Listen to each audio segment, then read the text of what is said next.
Harper, you will see! You can't mess with CMG! Hey, hey! Ho, ho! CBC cuts have got to go!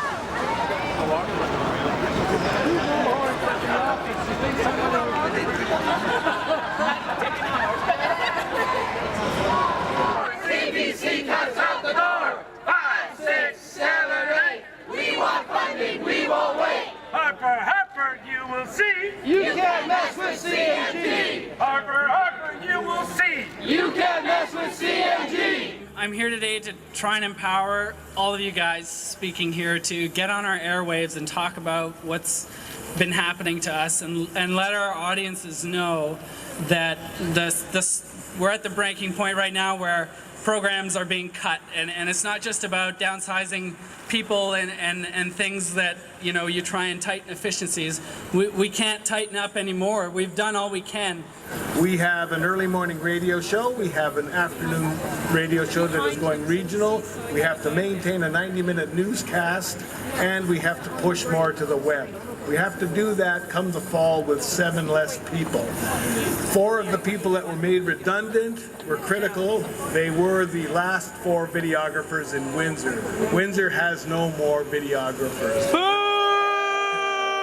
The technical staff has been devastated. The rest of the station is wondering how we're going to move forward. The problem is, with those 4 positions goes knowledge, experience, and the structural technical backbone that actually kept quality product on the air. It's got to stop. We can't maintain the quality with the cutbacks that have happened, and we've got to let the public know that. Thank you.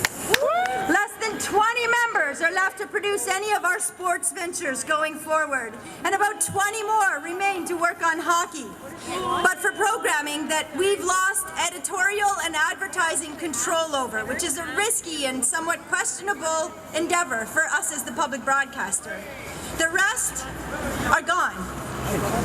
And hockey's effect has been felt throughout the building in ripples. Fewer communication staff, technical support, and in news too. They've all been hit very hard. We need stable funding at a reasonable level. We need federal politicians to deliver. And so we need the public's help to save our CBC. I say stronger, you say thanks.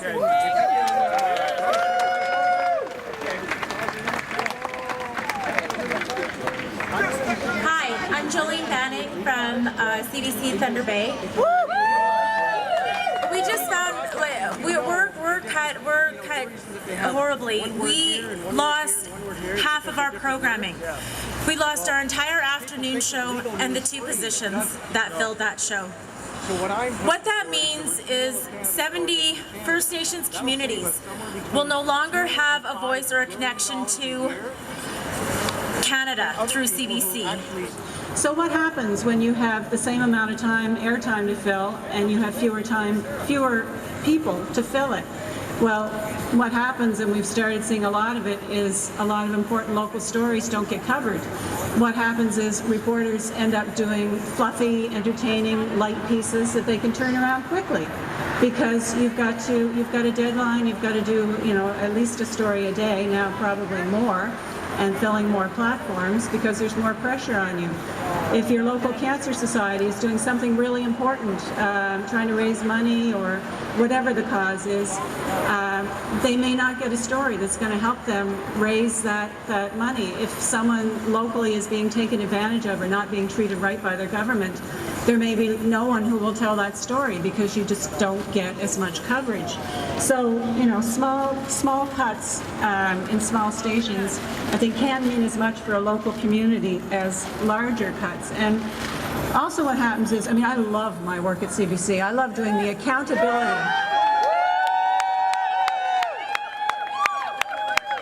So I will miss that, but I love doing the investigative, the digging, the accountability stories.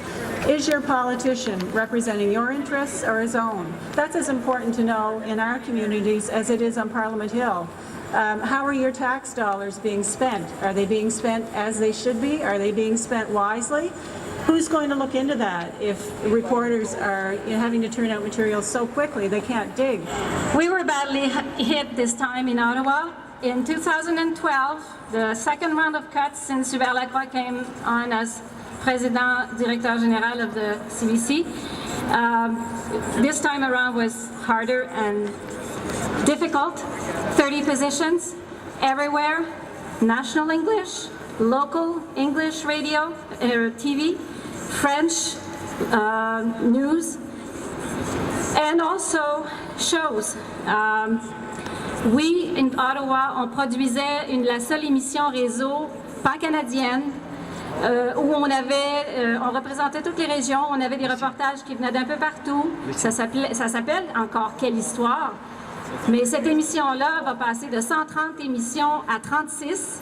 2 tiers du personnel ont été mis à pied. On ne sait pas comment on va faire le show et comment on va pouvoir parler de toutes les régions du pays comme on le faisait avant. So basically, we're down to the wires for that French national show, TV show in the afternoon, which represented every part of the country on the network. 2,150 jobs, positions lost across the country since 2009. All that CBC, shame.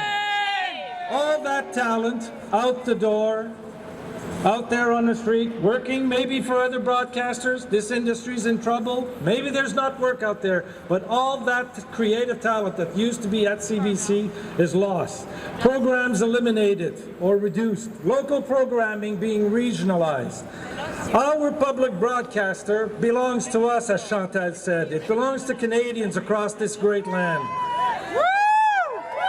It is the largest cultural engine and largest news organization in Canada, and it is fundamental in telling our stories, promoting our culture, uncovering those stories that shock, stories that Canadians want to know, need to know. Culture is how one generation passes its stories down to the next generation. We need the CBC.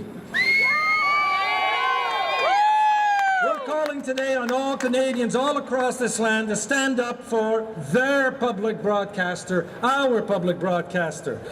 CBC Radio-Canada needs them, needs champions everywhere speaking on behalf of it, to oversee the public broadcaster on Canadians' behalf, on our behalf, and ensure that it lives up to its mandate. They're called the Board of Directors. People appointed by the Prime Minister. But they seem to forget that they represent us, Canadians, and not the government. We need to hear from them. We need to hear from these folks on these harmful cuts. We heard nothing in the cuts in 2009, nothing in 2012, nothing to date, not a word. Are they sitting by and watching? Yes, shame. Are they sitting?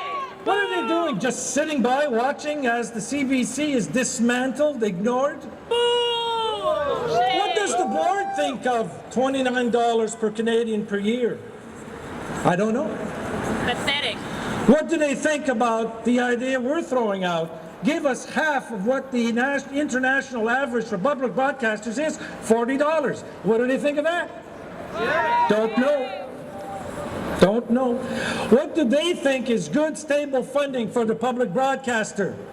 Don't know. We need to know what they think, and they need to be out in the public arena talking about the CBC and standing up for the CBC. We want Canadians across this country to stand up and be heard. Be the champions we need. Be the champions our public broadcaster needs. Please, thank you. We have a guest. NDP Heritage Critic is in the crowd, Andrew Cash. It has been long-held position of our party, and we fight for this every day in the House of Commons, including last week in an Opposition Day motion to roll back these cuts. Let's get a conversation going about stable, long-term funding for the CBC and take politics out of how the CBC gets funded. We have to do that. Folks, I'm not just standing here as a federal politician. I'm standing here as a former musician and someone who, over the years, has seen my colleagues as musicians and artists learn their trade, learn their craft, reach a broader audience through the CBC. As one of our friends here today has pointed out, the private broadcasters have given up on Canadian arts and culture. There's only one broadcaster that will tell Canada's story the way it needs to be told, and that is the CBC.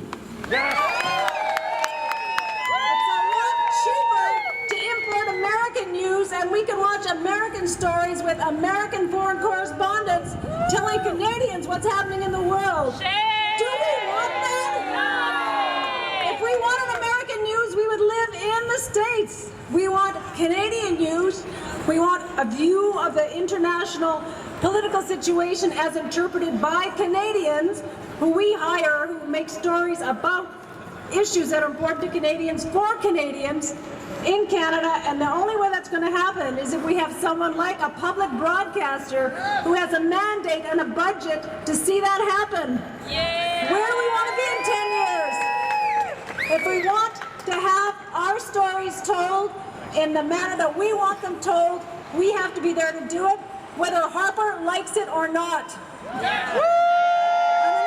We're at a rally like this, I want to see CBC President Hubert Lacroix standing up here. And I want to hear him be our champion.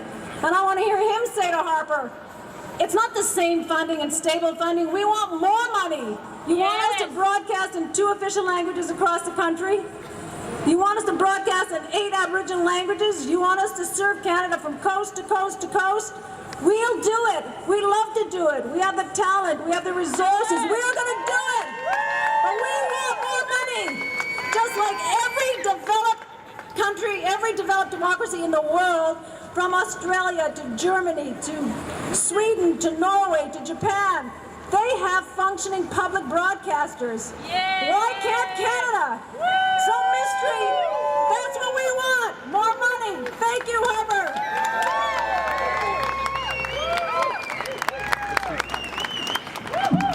That in the 1930s, the CBC was started. It was created specifically because of a flood of American radio. It was to protect Canadian culture. The fact that one of the people who's in charge of this government didn't understand that gives you an idea of what we're up against. Public broadcasting is what protects Canadian content and protects Canadian culture. We all understand that. We have to make sure now that our government understands that. Unfortunately, they're not going to do that voluntarily. So what are we going to do about it? I'm Martin O'Hanlon. I'm the president of CWA Canada, CWASA Canada. We're the National Parent Union for CMG. I'm pledging you here today that we're going to put our full financial and resources behind a new campaign through the CMG, which we will be coming together over the next month, in which we will make this an election issue in 2015.